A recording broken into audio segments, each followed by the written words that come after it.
Hey everybody, this is Frank Bello, and you're listening to Sonic Perspectives. Frank, thank you so much for taking the time to speak with us today. I really appreciate it, and I love the book. Thank you, Rob. Thanks for having me, man. I love your house already. I can see big space, big open space, and I love that. I'm in a small Okay. basement in Westchester. Look at this. Mine's the opposite of yours right now. My head's gonna hit the ceiling. It is what it is.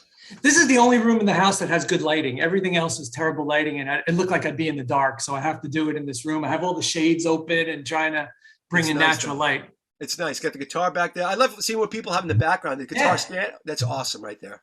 Yeah, one's a PS, Ibanez PS10, the reissue, or the limited edition when they reunion tour one. And then I made that Eddie Van Halen one. It doesn't play well, but it looks cool. But it looks awesome in the background. So that's a Paul Stanley model? Yeah, that's a PS10 from 1996 for the reunion. It's a black flake with the gold hardware. Wow. And it's autographed by them. That looks awesome. You want to see it? Yeah, sure. I'd love to. All right.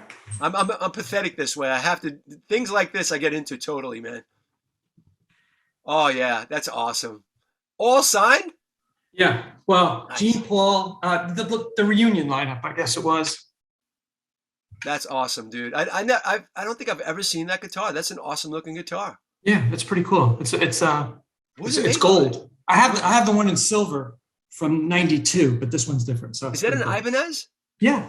Oh, wow. Okay. Wow. That's a nice looking guitar. Yeah. Thank you. Well, again, I appreciate you coming in. I really enjoyed your book, man. Thanks. What was it like seeing Gene Simmons' name on the cover of your book? Well, for me, you have to understand. Now that you've read the book, you know how much of a big Kiss fan I Of was, course, me too. and I am still. So for me to come full circle, and you've read the stories of meeting Gene when I was 15 years old and being a fan and really Yeah. all that stuff. To come full circle like this, and when Gene said yes to writing my forward, I was Frank Bello, 15-year-old Frank Bello, all over again. Yeah. And then when I read it, Rob, that's the crazy thing about it. I've known Gino a long time now. We've toured with him. I've known him since I'm young, actually. For him to talk like that and about really private stuff and his personal life with his dad, it really hit home. And I thanked him. I mean, I'm still thanking him. I couldn't believe that was going in my book. I'm honored because he Yeah. spoke from the heart, and it's a He different did. kind of Gene Simmons, which I love.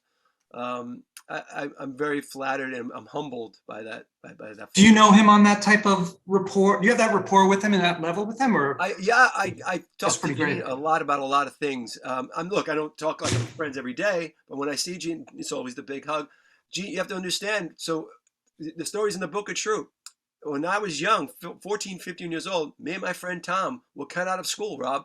We were cut out of school, and their management was down on 57th Street in Manhattan. We were cut out of school and go downtown. Tommy would find out. He had some kind of in at their management and find out when they're going to have a meeting. So we would wait in front of their management office, freezing. I mean, this is always January, February. It's Yes. always freezing, wonderful New York City freezing, right? Leather jackets, the whole thing. We were like this. And so we would just wait for hours. We didn't know what they looked like in those days either, because those are the days where Yeah. they had the masks on, and they didn't want anybody it was mystique. They didn't want anybody to know what Yeah. they looked like. So we would just wait for these tall guys with platform shoes, with long hair, with suits on, walking into this management office. That's how we knew it was Kiss. And we That's were there pretty so cool. often. Eventually, Gene and Paul would just know our names.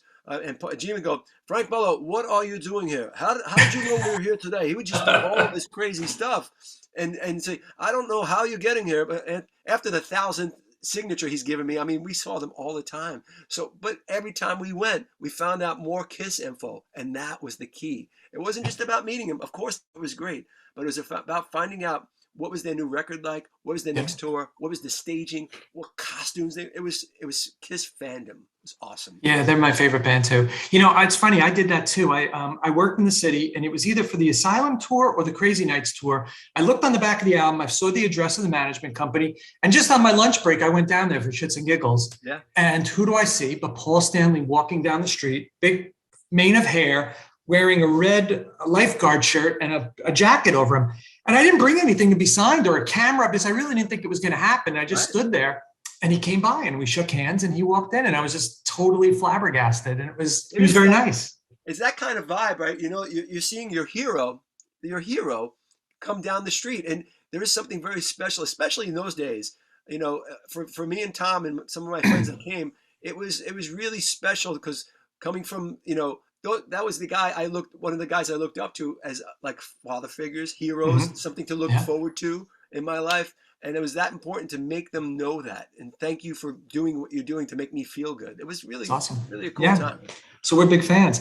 But what I read all the Rockstar books, and I really enjoyed yours because it was a very personal touch. It felt like you and I were having the conversation just like we are now, and you're telling me these stories. Thanks, Rob. Was that the initial approach, or was it something that started to surface as you were writing it? It was the initial approach with Joel McIver, my co-writer. Hmm. The first conversation we had about actually writing it, I said, "Look, I don't want this to be a telltale. I'm not going to dish dirt on anybody. I'm not interested in that Yeah. stuff. That stuff is not for me. I just want to have a positive kind of vibe. I've been very lucky in my life. I want to pay it forward. I want to make it seem like you and I are sitting at a bar, Rob. We're sitting at a bar or a pub. We're having a beer or a coffee and just talking." And from what I'm getting, and thankfully the reviews have been great, people are getting that. They're getting the vibe like I'm just having a conversation with them, which Yeah. I love. That's all I want to do. I don't want to talk over anybody. I don't want to I'm the musician guy. Fuck that. Let's be real. Let's just talk. And this is my life. And Yeah. I'm hoping people get something out of it. Yeah, it really wasn't a book on Anthrax's history, which you could have easily done. It's more about Frank Bello, who happens to be a person in the band. Why didn't you go back down that path a little bit more about talking about the band?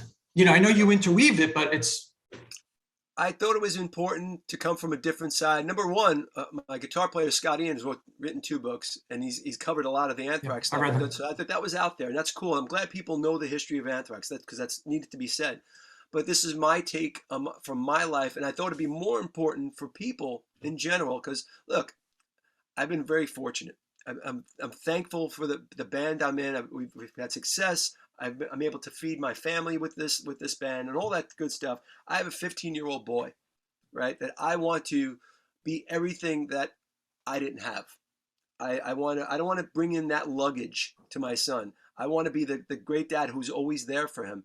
And I wanted to leave him with something and say, look, this is how your dad did it. You can do this too. Never say I should have. It's really important to me.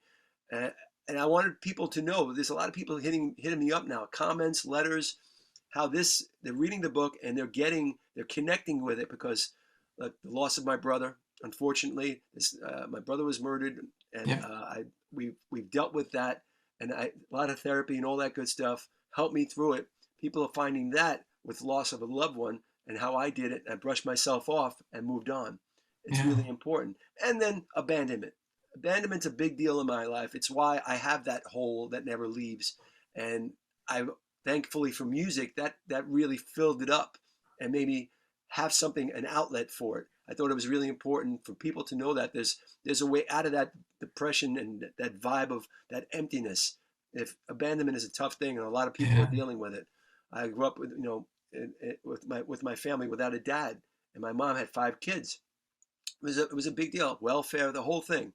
So Yeah. you'll see you'll read it in the book, and I thought that was important for people to know. Yes, I refuse to go down. If I got slapped down, you got to brush yourself off, and I say that a lot because I want my son to know that. I want him to see it in interviews when he sees me. You can do this, and people are finding that. And look, I'm not a preacher. I'm just telling you my story. I want at this point in my life, it's a reflective time. It's like, look, I've had this success, and I'm very thankful for not the biggest success, but somewhat success. I want to pay it forward. If I can make one person feel better about their vibe where they're at and move on to tomorrow and a better day, we're all good. That's fantastic, and I think the book comes across that way. So Thanks, it has a very positive vibe, and it has a very positive ending to it. So it's I hope fantastic. so. Thank you. I'm intrigued. Early on in the book that you mentioned that there was this kid that was bullying you, and when you were writing the book, you went and you started research and you found him. But you obviously didn't mention his name or anything like that. And I was just wondering, do you know if he had a successful career and a good life? I was just kind of wondering, does bad shit happen to bad people? There was a time in my life where, because it scarred me big time. When you get bullied, dude, bullying is really, it's horrible. It's horrible. Serious No matter problem. how Yeah. you're bullied, now it's a lot of via internet bullying. But that was straight on getting my ass kicked bullying every day Yeah. in Haverstraw, New York. The story is for people that haven't read the book yet. I grew up in a normal family, before my dad took off, we had a great house in Rockland County. When my dad took off, we didn't see it. There was no money. My mom was a housewife. In those days, she didn't work. She just took care of the family. So we had no ways to make a living. The pink notices kept coming in. I kept seeing them come in the mailbox, and that meant they were taking the house away. We had no money. We weren't on welfare yet. We didn't know about it. No food. Opened the cupboard. And this was one poignant scene in my life that always really hits home. It was opening the cabinets. I remember seeing this one box of rice-a-roni that sticks in my mind. That was all she had left. And I laugh about it through tears. Well, Yeah. it's a therapy tool. And I looked at that box, and she was trying to make that box work for 5 kids. Wasn't going to work, right? Yeah. Then and there, I promised myself I would never let this happen again, ever in my family. If I were to have a family in my life, I would never. I'll dig ditches if I have to. This will never happen to my child. I don't want that feeling for anybody in this life. First off, but it happened again. Brushed yourself off. We survived. We moved on. The women in my life, and this is why it's dedicated to strong women. The strong women in my life: my grandmother, my mom, my aunt. Very strong women. They took the ball after I was abandoned. My family was abandoned, and they raised me to be the man I am. And I'm thankful for it. And this is a tribute to them and my brother Anthony. Of course, of course. So did you find the guy? Does he have a life, or is he just still a jerk? And to tell you the truth, I didn't care. I didn't look what he did, and because I'm not that kind of guy. I said, look, Okay. I think now, back then, it just would have been bad. I can't stand him because the stuff that they did, and his friend did. It was like, man, that was bad. It was. I mean, I have to take you through it. I would be on my way to school every day. There's one path to get to school, and you had to walk through it. They would wait for me in different parts, and I tried to get around them. So if I tried to run this way, one guy would stop me and stand in front of me. The other guy would jump on my back, and then the beating proceeded. And the only thing I can get away from, and this is what years of therapy helps with this, the only way I can get away from these guys, because it was such a horrible beating. I mean, there were cuts everywhere. I went under any car I could find and hugged the muffler. I remember that was my safe place because it was like a center. It was the center of the car. Yeah, so couldn't, as they were kicking me under the car, going under, that was my safe place to get under there and say, all right, now I'm safe. I just waited them out. I mean, this is hours, dude. Hours. I was late for school all the time. And the only reason I came into school, they knew I was late for a reason, because I had fucking blood and cuts. And after a while, that's why, thankfully, we all decided it was better for me to move back down to the Bronx with my grandmother. And that's where my oasis started. And that's why I talk about such beautiful times in my grandmother's house. And that was my safe home, my oasis. And that started my music career with Charlie Benanti, who was in the house with my uncle. Yeah, no, that's a sad story, and I get it. Yeah. You know what was interesting? You talked about in the book when you first jammed with Anthrax in the bedroom playing, and I play guitar also, and there's such a significant feeling between playing with records and playing with guys, no matter what level they are. Absolutely. Tell me a little about that part of it. Well, there's 2 parts. You know, coming from, look, what I did was I worked at my Uncle Joe's deli, right? I come home from school, go to his deli, work, it's around the corner. I work at 3, whenever I got home, I went right into the deli till 8 o'clock. I would go home at 8 o'clock. If I had some homework, I usually didn't have homework because I did it in school. I would go right to my vinyl records, and I start listening to it and learning the new songs. Whatever, Rush, you know, whatever, Maiden, whatever it was. I learned in my room how to be a bass player. I also learned in my room how to be a performer, because that was in my life, because that's my heroes did this. My stage was my bed. So I would stand on top of my pathetic. I know it sounds, but we all did it. That's my training. This is my training ground. So in my bed, you guys could do this. For the young aspiring musicians who are watching this right now, you can do this. You have a room. If you have a room with a bed in it, my stage was the bed. I stood on top of the stage, and I listened. After I knew the songs, I learned it. Sit down first. I learned it, and then when I knew it was ready to get up on stage, I got up on stage. I knew the song. I would stand up, and then all of a sudden it became Madison Square Garden. The walls were filled with people, dude. In my mind, it was fucking the best, right? Yeah. I didn't care, and I would develop all my stage movements for my heroes. I see like Steve Harris, I do this, that whole thing. And my big move, my big jump off the, maybe off the stage. There was the drum riser. I jump off the bed onto the floor, yeah, and I hear the big roar in my head. These were my training days. So going into Anthrax, that was my training. So imagine how intimidating. Where these guys were a band already. So I got this audition, and my friend Tom, who I love, had told me a couple of weeks before, you better start learning those songs. I already knew them because I was friends with these guys, and I was a roadie. I was a tech. I was hanging out and doing bad jobs at changing strings. I was horrible at it, but it was terrible. So I knew, but I didn't know there was going to be an open audition. And I was friends with Danny Lilker. So I felt bad about auditioning, but then I thought, well, if I don't audition, somebody else is going to get the part then. Somebody's going to get, so why wouldn't I audition? At least I know these guys and I'm comfortable. Yeah. So I did. And so I took that training I just talked about in the room and learned, and I had the Anthrax songs in my head. So I kind of used that confidence to come in very intimidating, because these guys were players. They played, I played with the fucking vinyl record by myself. And so you never really jammed. And so I played to the Anthrax songs in my room and I did all my thing, but it wasn't like I was very intimidated when I went to the audition. So I just put my head down and I said, I know the songs. I just tried to sell myself because I was like, don't fuck up. If you fuck up, keep going. That's what I did. Put my head down, headbanged as hard as I could with my little Guido short haircut. And I headbanged as hard as I could, and it all worked out. Great. Yep. And the rest is history, right? And the rest is history. And from then on, that was the day they told me I was in, and it's been nonstop since then. Since that's I was the 17-year-old kid right there from the Bronx. It's funny.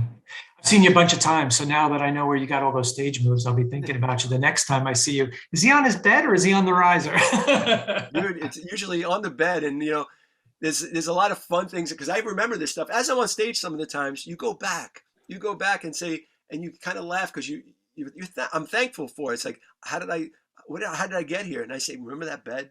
It puts me in a mindset. Don't forget where you came from. I live on that. Don't forget where you came from. And it keeps me humble and it keeps me hungry, more importantly. It's interesting how you connected with musicians who were bass players, Gene Simmons, Steve Harris, Lemmy. Tell me about the exact moment when you decided you wanted to be a bass player versus a guitar player or a singer or a drummer. I could tell you exactly the time. Great question, by the way, Rob.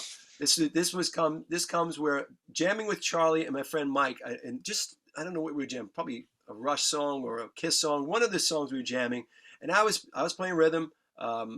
Charlie, I think, was jamming drums, or he might have been playing guitar because he's a good guitar player. Also. My other friend Mike was playing guitar, just jamming back and forth, and I always heard from day one, man. I heard the bass in a song first, so I would immediately go to the bass part and learn it, even though I was playing guitar. So Charlie was the one who noticed. He goes, dude, you're playing the bass parts. Why don't you just switch to bass? Because obviously you're hearing that first.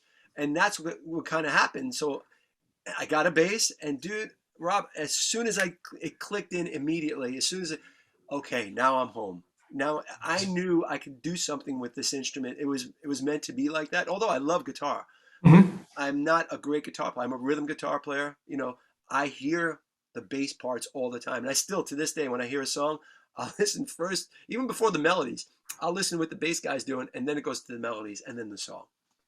Yeah, and I've seen you play bass with Anthrax. I've also seen you play guitar at the Cutting Room with David. He actually interviewed you guys in the basement that time. Yes, when you played there. So yeah, it was great to see you. And I thought you did a fantastic job with that also. So thank you. Yeah, I find, I write with rhythm guitar. I write with a guitar. It's easier for me to write. Of course. And that's how I do open mics and stuff like that. I find it gets the song out.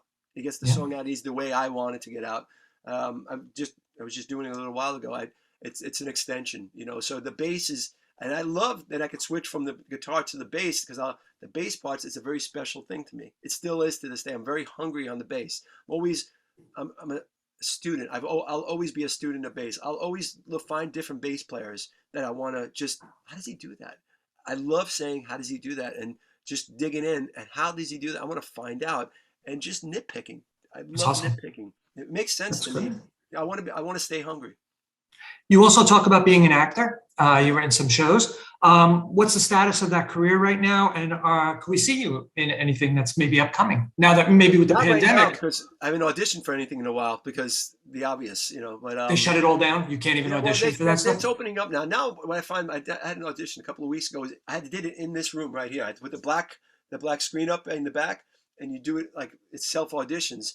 But yeah, my agent knows now. Now I can do stuff because we're off touring. We just did a bunch of festival shows, so Yeah. I'm available. So whenever they want, I told her I'm open.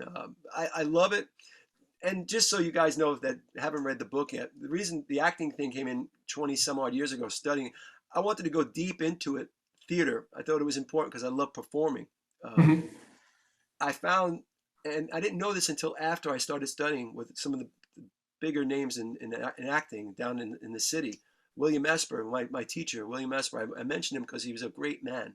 He was a great man that taught me a lot about life, not only about Mhm. acting. He found out, he taught me how to find myself. And that's what I think turned me on to acting so much. Nobody gives a shit about fame. Rob, I don't look, fame is, it's either here or there. It comes and goes. I don't care about it.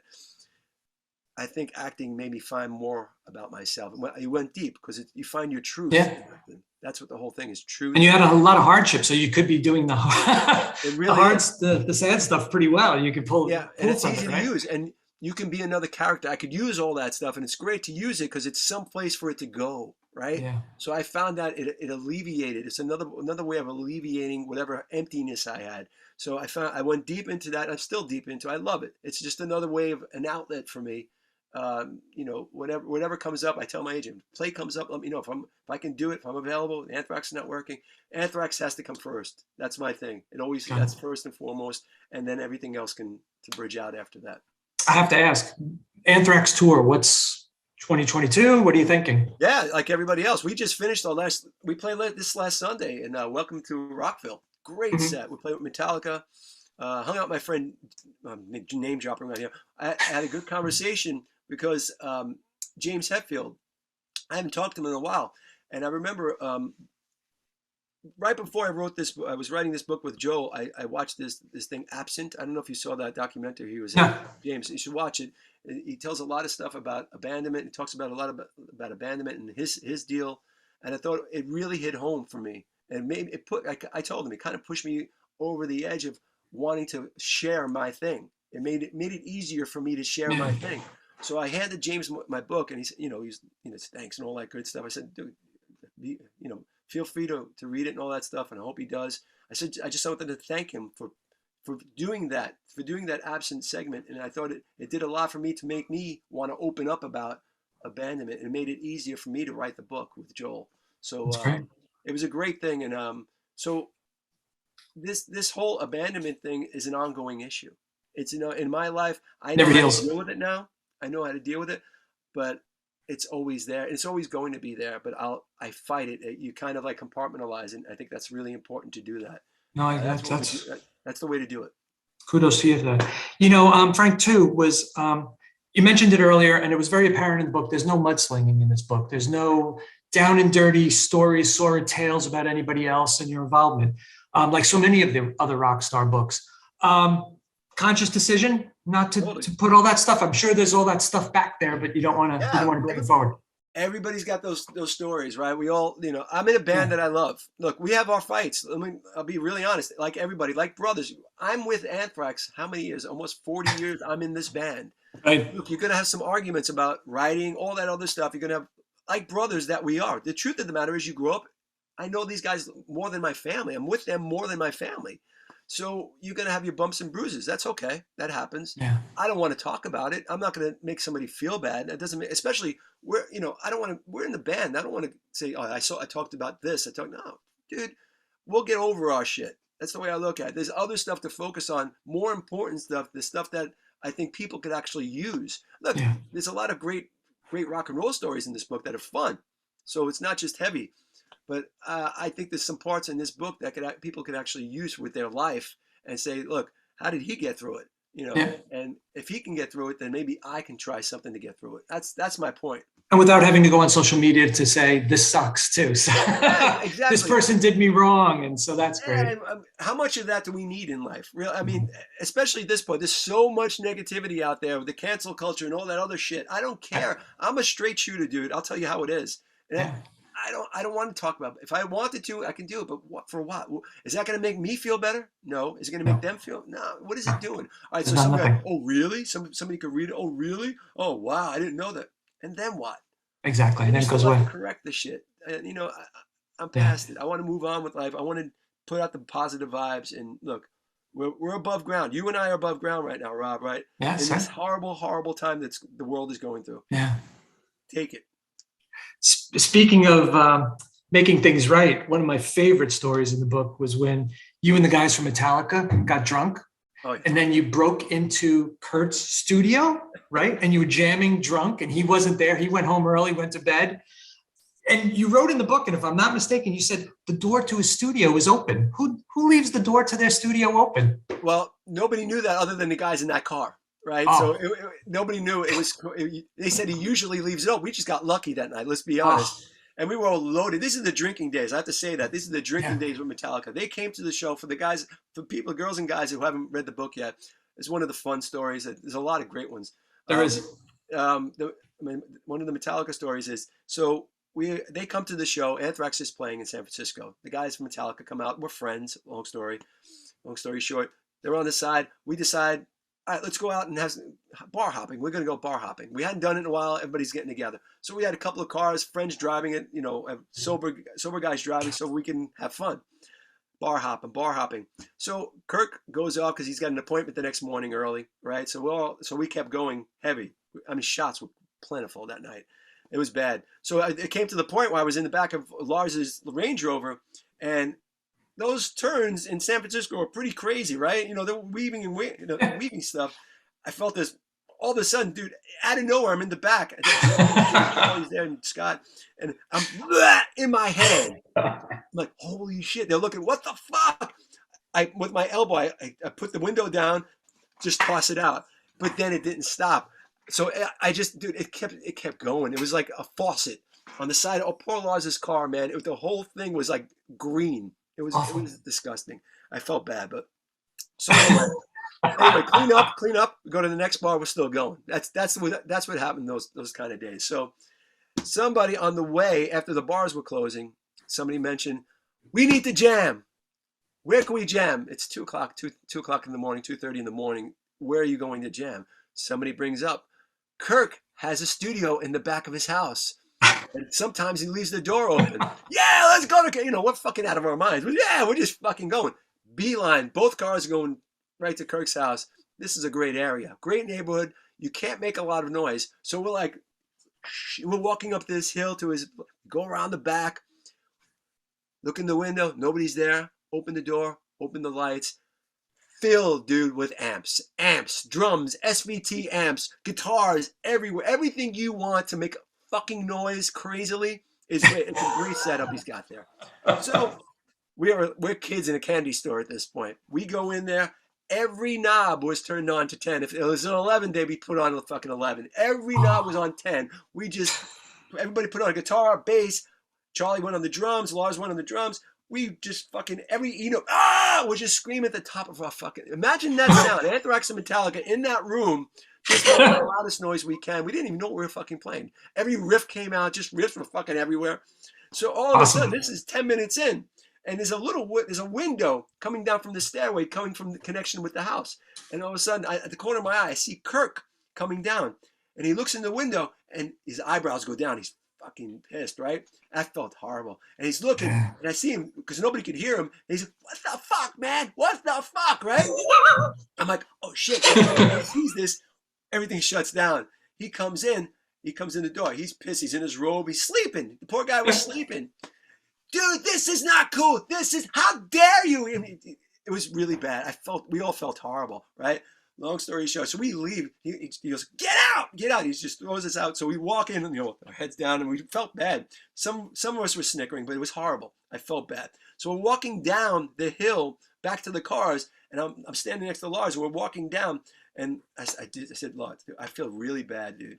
Yeah, he goes, maybe we should apologize. Now, I don't know if Lars was playing me on this or not, but he goes, yeah, maybe we should go apologize, Frank.